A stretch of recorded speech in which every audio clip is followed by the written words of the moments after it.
The knock came just after sunrise, when the world was still soft and unformed, when the sky outside her window was the pale blue of something trying to become day. Anna had been sitting at her small kitchen table with a chipped mug of coffee, hands wrapped around it for warmth her apartment could no longer provide. The radiator had stopped working 3 weeks ago, and she hadn't called about it. She was already months behind on rent.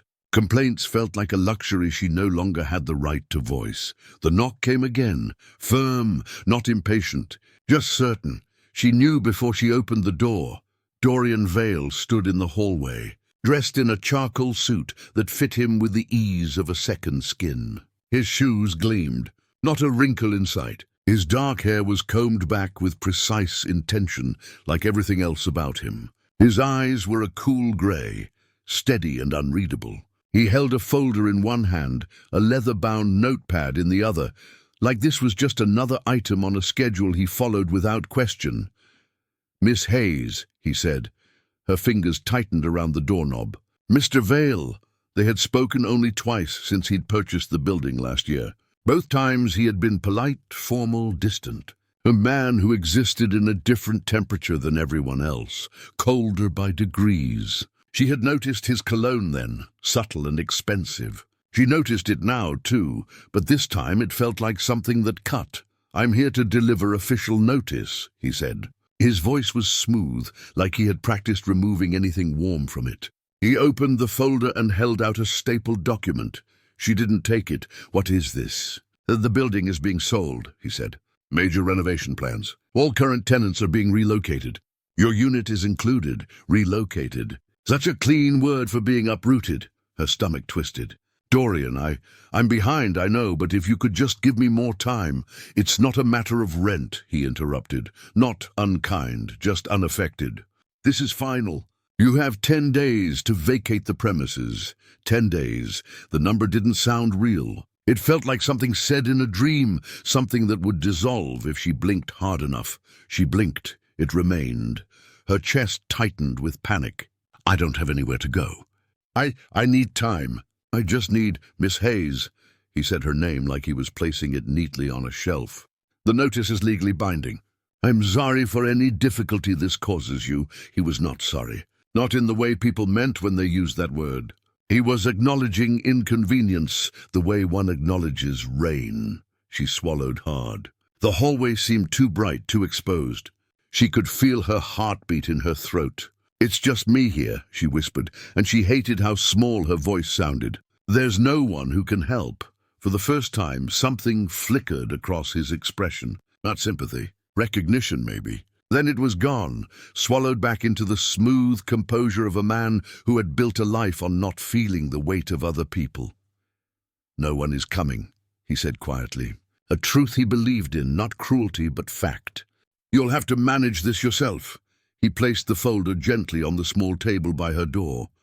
Then he left, footsteps silent, suit immaculate. Door closing, soft as a sigh, Anna stood alone in the silence he left behind, and finally understood there was no rescue coming, no soft landing, no time to breathe. It was her, and the world, and 10 days. The air in Anna's apartment changed after that morning, as if something invisible had cracked the walls open. Every sound inside the building felt louder now, the elevator's metal groan, the neighbors arguing, the distant siren, wailing somewhere out in the city. Everything reminded her time was running out. She folded cardboard boxes from the grocery store behind her job, trying to make them look like preparation instead of surrender. She kept telling herself she would find another place.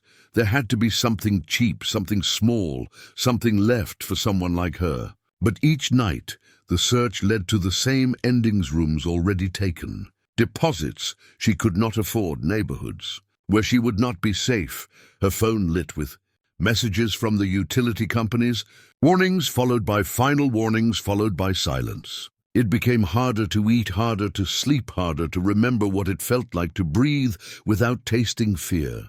She still went to the bookstore every morning, arriving early to avoid anyone noticing the tremor in her hands.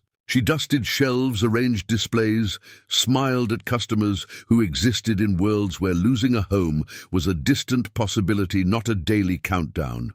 No one noticed her fading. People rarely do until someone disappears. On the 8th day, left before she needed to leave, she woke to find her heat completely gone. The radiator cold as metal in winter's teeth. The stove barely lit, her breath fogged in the air. She wrapped herself in a blanket and sat on the floor, with her back against the wall, trying to hold herself together, one breath at a time.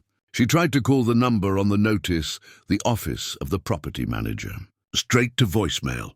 She left messages that sounded increasingly unlike her voice. By the 12th attempt, the silence afterward felt heavier than rejection. She sat still for a long time, listening to the building's quiet. There were footsteps above her, slow, steady, measured. The same pattern she had heard before. Someone lived upstairs, someone who walked like weight meant something. She had never seen him, only heard him sometimes, in early mornings sometimes, late nights, as though his life also happened in the quiet hours when most of the world slept. On the 9th day, her co-workers invited her out after her shift, but she declined with a soft excuse. She walked home slowly, shoulders stiff against the cold wind. The streets felt bigger now, darker, her footsteps small in comparison. When she reached her building, she saw a moving truck parked outside, heavy doors, propped open boxes stacked in rows, and she felt a wave of dizziness roll through her. It wasn't hers. Someone else was leaving too. The idea hit her with a jolt. She wasn't the only one being pushed out. The building was being emptied carefully, quietly, efficiently, so that no one would notice until it was done. She climbed the stairs, slowly gripping the railing. On the 3rd floor, amid boxes and tape and half-dismantled furniture, a young woman stood, wiping her face with the back of her hand. She looked at Anna with the exhausted recognition of someone who had also been trying to keep her world standing with bare hands. "You too?" the woman asked. Anna nodded. The woman tried to smile, but it broke halfway. "He doesn't care about any of us, you know. The landlord, I told him I have a 7-year-old. He didn't blink. Just said the paperwork was already processed." His voice didn't even change. Something inside Anna shuddered at the familiarity. Footsteps echoed from the staircase. Anna looked up, expecting to see Dorian again. The air tensed in her chest, but it wasn't him. A tall man with quiet eyes and calloused hands was standing there carrying a potted plant wrapped carefully in a towel. He didn't speak, he simply nodded to the crying woman, helping her move the last few boxes to her truck. He worked in silence, steady, gentle, deliberate. Anna watched him and something in her pulse shifted. Not recognition exactly, but awareness. Someone else in this building understood loss. Someone else knew how to carry it. She didn't know him yet, but soon she would. Very soon.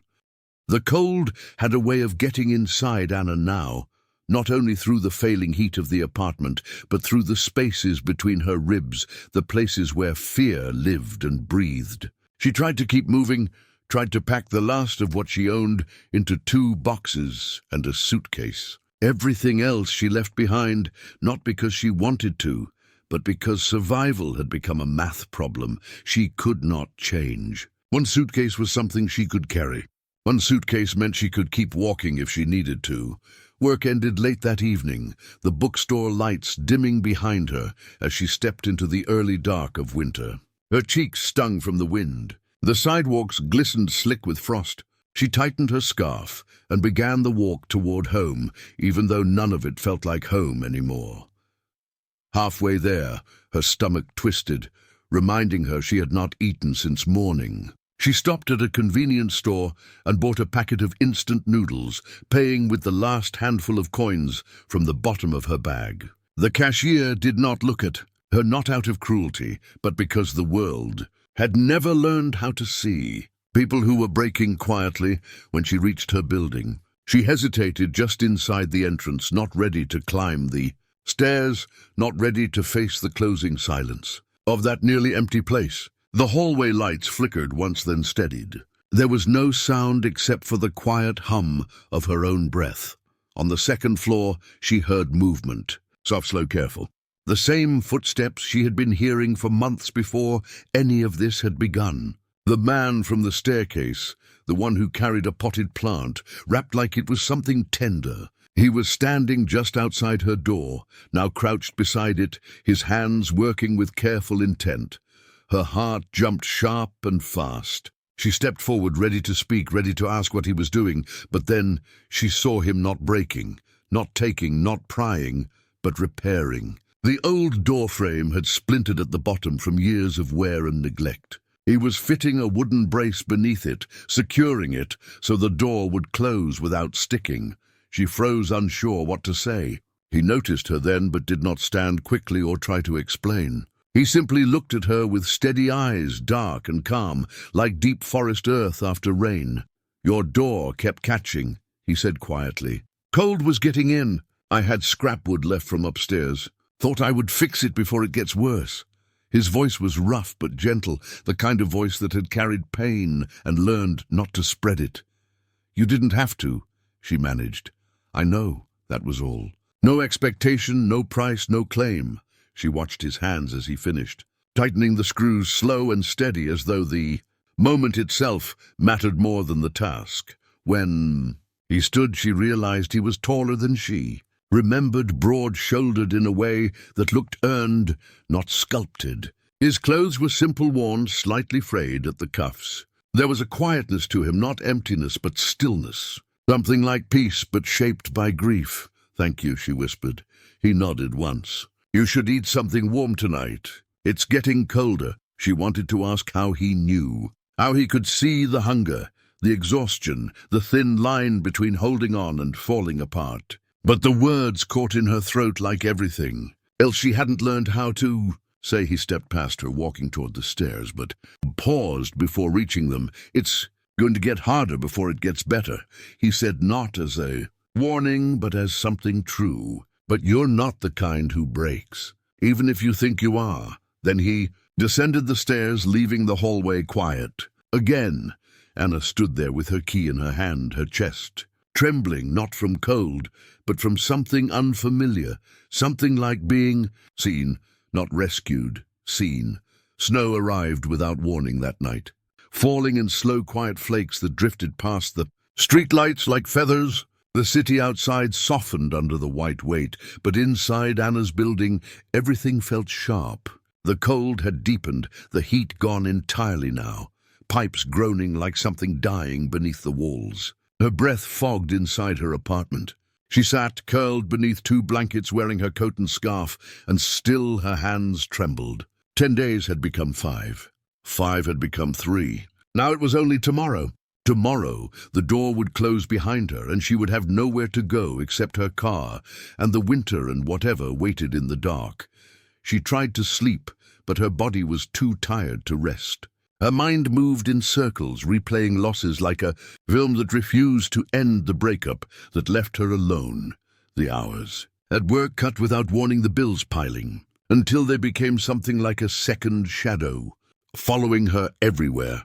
She tried not to think of Dorian Vale, his expression unchanged, as he handed her the notice, as if she were not a person, but an accounting line to erase. She wondered if he ever felt anything at all. She wondered if he knew she was still here, still breathing through this cold, still trying to hold her own life together. Near midnight, the lights flickered, once, twice, then went out. The room fell into darkness, thick and complete. Anna held her breath, listening. The silence was heavy. Her heart pounded too loud in her chest. She could not stay here. Not like this. Not in the dark, with cold creeping under her skin. She pulled on her boots, hands shaking as she tied the laces. She wrapped the blankets around her shoulders like a shawl and stepped into the hallway. It was dim but not black, the emergency bulb casting a faint gold glow. The air felt colder out here somehow, as if the building itself had stopped holding warmth. As she descended the stairs, she heard a quiet sound, the soft scrape of wood against concrete coming from the back entrance of the building. She hesitated, listening the way someone listens when danger is possible, but so is something else, something unknown. She followed the sound, through the hall, past peeling wallpaper, and bags of belongings abandoned by tenants who had already given up. At the back door, she found the man from upstairs, the quiet man, the one with steady hands and patient eyes. He was splitting firewood in the alley, stacking pieces beside a small iron stove he had set up just outside the doorway, where the wind could not steal the heat immediately. His breath rose in pale clouds. Snow dusted his hair, shoulders, hands. He looked up when she stepped into the doorway, but he did not startle. He simply saw her. Really saw her, as though he had known she would come. "You shouldn't be alone in the cold," he said. His voice was low but not commanding, just truth spoken gently enough not to bruise. "The lights are out," she whispered. The words shook because everything shook. "I know. They've been cutting power in empty buildings to save cost. They think no one notices." His gaze flicked to her blankets, the way her knees trembled. "Come closer. The stove's warm enough for two." She stepped toward him slowly, as if the warmth might disappear if she moved too quickly. The heat hit her like something sacred, a reminder that her body still belonged to the world, still wanted to live. He handed her a mug of something steaming tea, steeped strong in a chipped ceramic cup. She held it in both hands, letting heat seep into her fingers, into bone. "My name is Harlan," he said after a long, quiet moment. "Anna."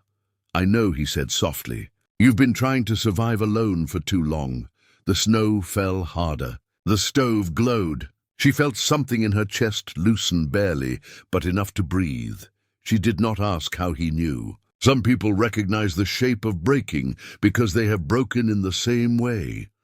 Morning came in a pale, washed light, the kind that did not warm or brighten anything, but only revealed what had survived the night. Anna was still sitting beside the little iron stove wrapped in blankets, her body curled toward the heat, as though it were the only thing anchoring her to herself. Harlan had stayed awake the entire time, feeding wood into the stove, one piece at a time, never speaking unless she looked like she might drift too far inside her own thoughts. He moved with quiet purpose, a man who had learned to live in silence. Not because he feared words, but because silence had held him when nothing else had. When the sky softened from night into day, he finally stood brushing snow from his jacket. "You cannot stay here anymore, Anna," he said gently. His voice was steady, but something lived beneath it, something like worry, something like knowing the cliff she was standing on. She already knew. She had known long before he said it. The apartment was no longer shelter. It was just four walls, keeping her from freezing faster. She nodded once, small like a child acknowledging gravity. "I have to go," she whispered. "Yes, but you will not walk into." This alone, she looked up sharply, not used to anyone offering more than words. His expression did not change. He simply waited for her to accept that he meant what he said, that he was not offering rescue but presence. A difference the world rarely teaches people to understand. He helped her gather what she had: one suitcase, 2 boxes tied with twine, the rest left behind in the empty dark apartment, like the shed skin of a life that no longer fit. Together, they carried her things down the stairs, through the entrance where snow had piled at the edges of the doorway. Anna kept expecting someone to stop them, to question her, to demand she justify her leaving. No one did.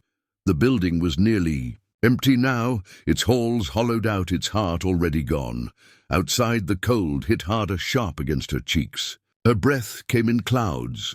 Her car sat at the curb, a small aging thing with 2 dents and 3 payments still owed. She laid her hand on the metal and closed her eyes. The car was not home, but it was the closest thing she had left to a place that belonged to her. Harlan watched her quietly. He did not ask what she planned. He did not try to direct her choices. He waited for her to speak because he understood the weight of choosing the next step when every step before had led to loss. "I will sleep in the car," she said. It was not bravery. It was survival. He shook his head once, slow. "The temperature will fall below freezing tonight. You will not make it to morning if you stay in the car, Anna." The words did not carry fear. They carried fact, truth spoken without cruelty. And the truth broke something she had been holding with both hands. Her throat tightened, her eyes burned, but she would not cry in the street. Not now. Not when everything she had left depended on standing up straight. "I have nowhere else," she said. The words cracked down the middle. "You do now," he said. "Come with me. My house is old but warm, and no one will expect anything from you there. You can breathe, just breathe." The snow kept falling in quiet, steady flakes. The world seemed to hold its breath. Anna felt her heart pull in two directions, one toward the familiar, sharp loneliness that had defined every decision she had made in the last year, and the other toward the unknown warmth of a door she had not yet opened.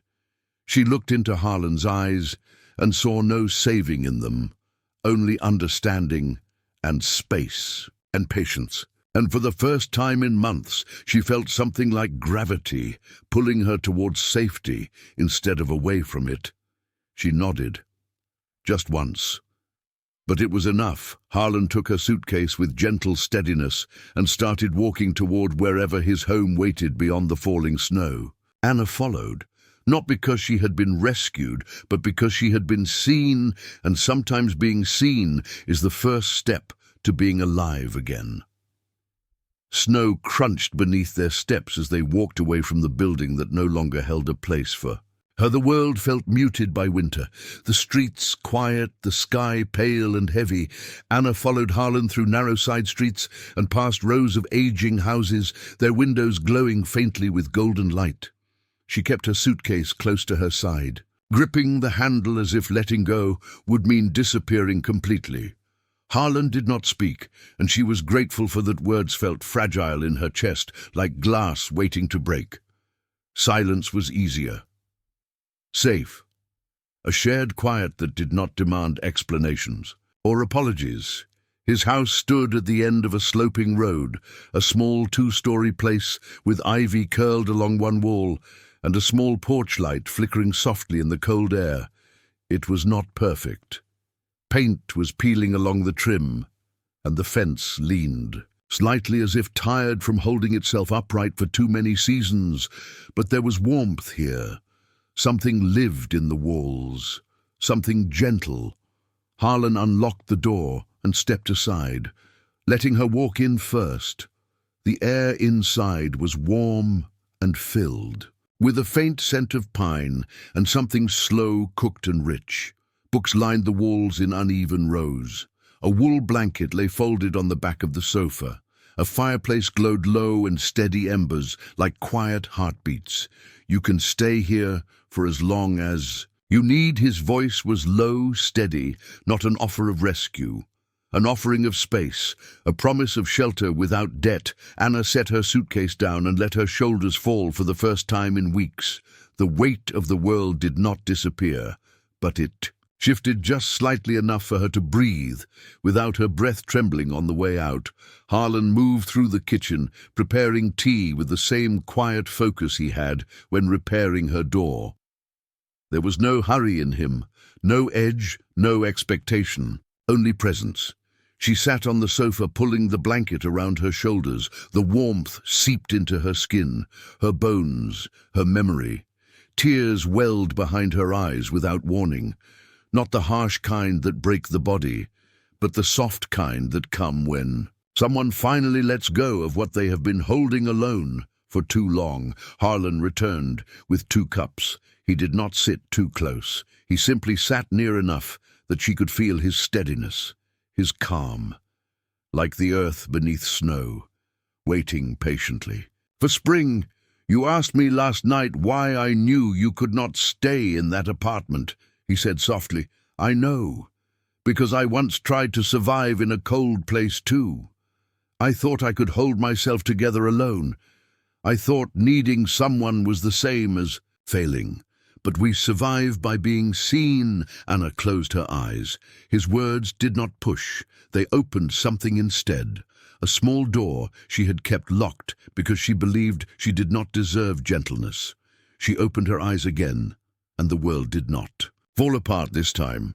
It softened. Harlan did not look at her with pity. He looked at her like someone who understood the sound of a heart breaking quietly. He looked at her like she was still whole, even in her ruin.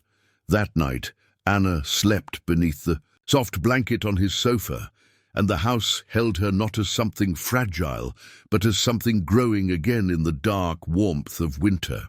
Days settled into a quiet rhythm, but quiet things can still carry storms beneath them. Anna woke each morning to the smell of tea and the sound of Harlan moving through the house as though he belonged to the space, and the space belonged to him. She began to help where she could, drying dishes, sweeping floors, tending to the plants that lined the windows. It felt like rebuilding, not in grand ways, but in small breaths, the kind that tell a wounded heart it is still beating. But outside, the snow softened the ground and left prints where footsteps had no right to be. One morning Anna found them, a trail leading up the porch steps and then back out again. Single set of footprints, not Harlan's, not hers. Someone had come in the night and stood just outside the door, listening, watching. Waiting, she did not mention it at first. She was still unsure which fears were real and which were echoes of the days she had spent alone and unraveling. But when she told Harlan, he did not look. Confused, he did not dismiss it. His jaw tightened, just slightly, a small shift like a shutter closing. "Someone is looking for you," he said quietly, not a question. Truth spoken like a stone placed gently on the table between them. Anna's breath shook. The only person who would come looking was someone who had already taken too much, someone who had not needed to raise his voice to destroy her life, Dorian Vale. She felt his name inside her chest like cold metal. He had everything. Money, power, control. He should have forgotten her the moment the eviction paperwork left his hands, but he had not. And something in her gut told her he had not finished writing himself into her story. That evening the wind howled against the windows. Harlan lit the fireplace. Without speaking, Anna sat close enough to feel warmth, but not close enough to pretend the fear was gone. "Tell me," she said finally, her voice soft. "Tell me how you knew what breaking looks like." Harlan stared into the fire for a long time before speaking. "My wife was sick," he said. "She fought it as long as she could. People brought flowers and promises at first, but promises dry up when suffering stretches out beyond what others can carry. In the end, she asked me not to watch her fade. She went to her. Sisters died there without me, and I thought if I had just held on harder, maybe she would have stayed. So I learned to live in quiet, not because I wanted to, but because silence was the only thing I had left that did not hurt." Anna listened, not with pity, with recognition. They had both learned to hold grief in both hands and not let it spill. The fire snapped once. A sharp sound like a warning. A car slowed outside the house. Tires crackling over snow. Harlan looked up. "Not alarmed. Prepared, do. Not open the door unless I tell you to," he said. Anna's heart beat too fast. She moved back into the shadow of the hallway, listening to footsteps approach the porch, slow, measured, deliberate. The same rhythm she remembered from the hallway outside. Her old apartment, a knock came soft, but final. Harlan opened the door only a fraction, his voice low and even. "You do not belong here." Dorian stood outside, hands in his coat pockets, snow clinging to the dark wool. He looked just as polished as the day. He had evicted her, but something in his eyes had changed. He was searching for what he had lost, for what he believed still belonged to him. "I came for Anna," he said. The way he spoke her name did not carry warmth, it carried ownership. Anna stepped into the glow of the firelight so he could see her face, not hiding, not running. And for the first time Dorian's expression cracked, not with regret but disbelief, as if her survival was something he had not expected to witness. She was not gone. She was not broken. She was here, and that changed everything. Snow swirled in slow circles on the porch as the three of them stood in that quiet space where breath could turn into decisions. The cold air pressed in, but the heat from the fireplace behind Anna seemed to hold her where she was. Dorian looked at her, as if she were something unfinished, something he thought he still had the right to claim, and something in her chest tightened, not with longing, but with memory of who she had been when she had no choice but to bend. "You left without speaking to me," he said, his voice controlled, smooth, measured the way a blade is smooth before it cuts. I expected at least a conversation.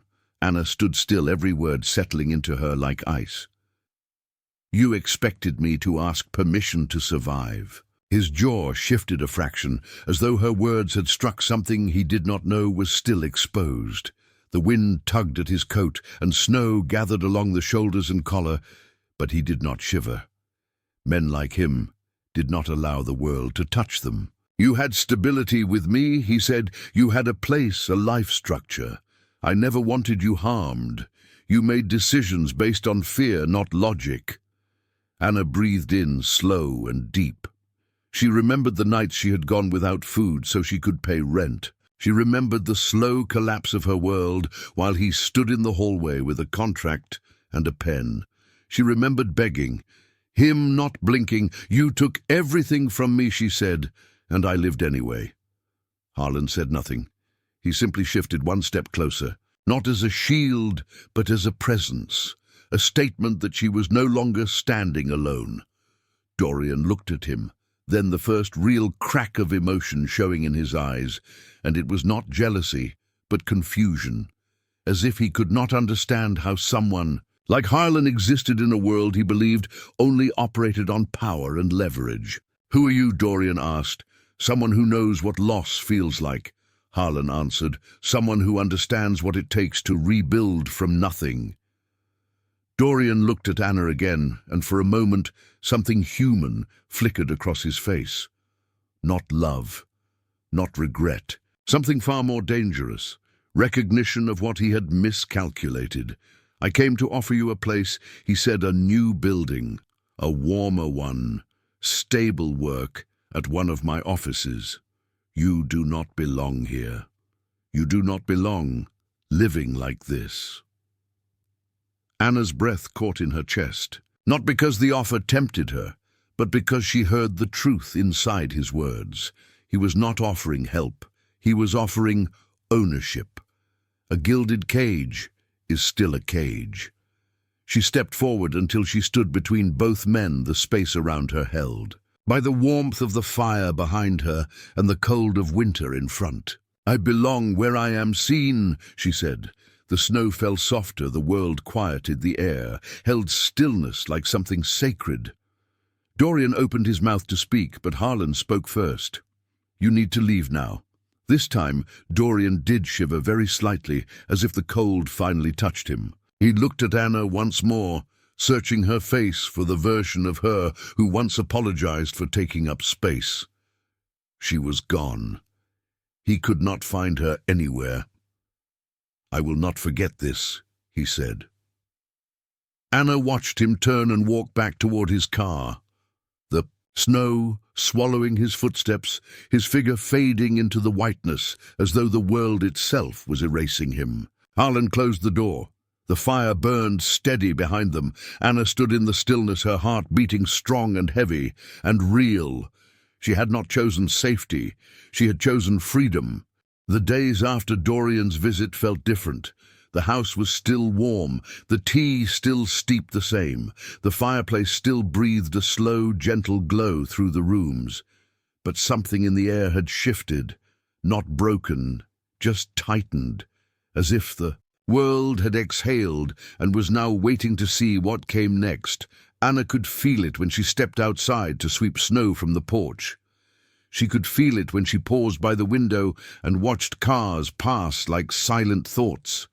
She could feel it most when she looked at Harlan and saw the weight behind his eyes, a weight he did not name, not because he was hiding, but because he was waiting for her to be strong enough to hear it. On the fourth morning after Dorian left, a letter came, Harlan found. It wedged beneath the door in the early dawn, thin white envelope, heavy in meaning before he even opened it. He read it without speaking. His jaw tightened, his breath stilled. Then he folded it once and handed it to her. "The house is being targeted." For acquisition, development approved, forced sale, scheduled demolition, planned for spring. It felt like the floor shifted beneath her. The same pattern, the same cruelty, the same erasure. This time it was not her apartment. It was his home, his last place of warmth and memory, his last safe harbor, his grandmother's handwriting still etched in the grooves of the wooden banister, the garden where she planted herbs still sleeping under the snow, the kitchen still holding the echoes of quiet laughter that belonged to a life before grief. They want to take this too. Her voice was small but steady, not disbelief, recognition. Harlan nodded once, slow, measured, like a man choosing when to speak, not what to say. Dorian is not finished, he said. He is not. Used to being left, he is not used to hearing no, and he is not used to losing. The fire flickered as if reacting to the truth. Anna felt a cold rise in her chest, not from winter, from memory, from the knowledge of what Dorian did when he wanted control. Harlan sat across from her, hands folded loosely, posture calm. But there was something beneath that calm now, a quiet storm, the kind that forms far out at sea before anyone sees the waves rise. "I need to tell you something," he said, "when my wife became sick. I spent everything I owned on treatments and travel and hope that had no place to grow. When she died, I lost more than love. I lost direction. I lost everything that made life familiar. The only thing left was this house, this place. This was where I learned to breathe again. So when someone tries to take this, they are not taking a building. They are taking the last piece of my life that still feels like home." Anna's chest tightened, not with fear, with clarity. Dorian was not trying to reclaim her. He was trying to erase the place where she had healed, to prove that choosing freedom from him had consequences. The world did not teach men like Dorian how to sit with being left. The storm was not coming. It was already here. Anna reached across. The space between them, her hand trembling just slightly, she placed her fingers over his, warm, human. "Steady, we face this together," she said, not because she was brave, not because she had strength, but because surviving together was different than surviving alone. Harlan looked at her the way someone looks at sunrise after believing they had lived their last night. "There is someone we need to speak to," he said. "Someone who held this land before my grandmother. Someone who knows the history and the legal ground beneath it. Someone Dorian has not accounted for." Anna nodded. She did not ask who. She simply stood. The world outside was still winter, but something inside both of them felt like the beginning of a thaw. They gathered coats, boots, scarves, opened the front door, and stepped into the cold, not running, not hiding, but moving forward toward whatever waited next. The road stretched out before them, white with snow and wide with silence. Anna walked beside Harlan, their steps slow, their breaths rising. In pale clouds, they did not rush. Some endings require steady movement, not haste. They reached the edge of town, where houses thinned and trees grew tall and dark. A small cabin stood between two pines, smoke curling from its chimney. Harlan knocked. Once the door opened to reveal an older woman with silver hair and eyes that saw through everything without asking. "You came just like your grandmother said you would," she murmured to Harlan and stepped aside, letting them enter. The cabin was warm, filled with dried herbs and the faint scent of cedar. The woman poured tea without asking who they were or why they had come. She already knew Dorian Vale wants to take the land. Harlan said, his voice low but strong.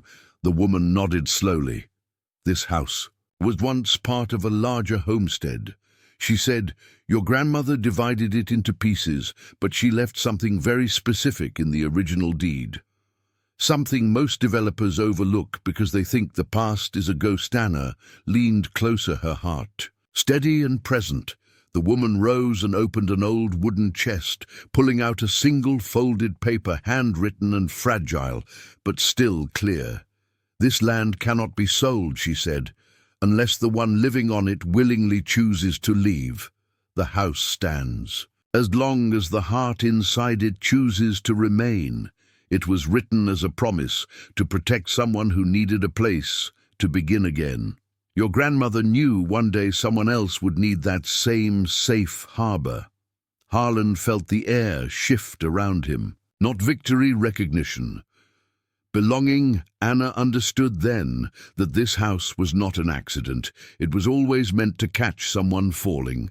They thanked the woman and walked back into the snow, each step firmer than the one before. The future was no longer something being taken from them. It was something they could walk toward. When they reached the house, Dorian was waiting at the edge of the porch, hands in his coat, the same polished, still expression on his face, but something in his eyes flickered. When he saw them together, standing side by side against the winter cold, "I came for your answer," he said. Harlan stepped forward, but Anna placed her hand on his arm and spoke first. "There is nothing here for you. You cannot take this. You cannot own this. You cannot erase this. We are not something you lost. We are something you never had." Dorian looked at her a long moment, and for the first time there was nothing cold in his face. Only emptiness, the kind that arrives when power no longer has a place. To land, he turned and walked away, the snow swallowing his footsteps just as before. But this time he did not look back. Inside the house the fire glowed warm and steady. Harlan closed the door and leaned his forehead gently to Anna's. Not a claim, not a possession, just a breath shared between two people who had learned how to survive the dark. They cooked dinner together that night, moving around the kitchen in the soft, quiet rhythm they had unknowingly built together. Harlan sliced vegetables. Anna stirred broth. The world outside the windows remained cold and wide, but inside there was warmth enough to live. When they sat down to eat, Harlan took her hands in his, not to hold her in place, but to make sure she knew she was never alone again. "You belong here," he said in a voice like steady earth. Anna felt something new grow inside her, not fear, not survival, something living, something soft, something strong. Home, not a building. A heartbeat shared. The snow continued falling outside. The world kept its silence. But inside the small house by the end of the road, love had begun, and it would not be taken.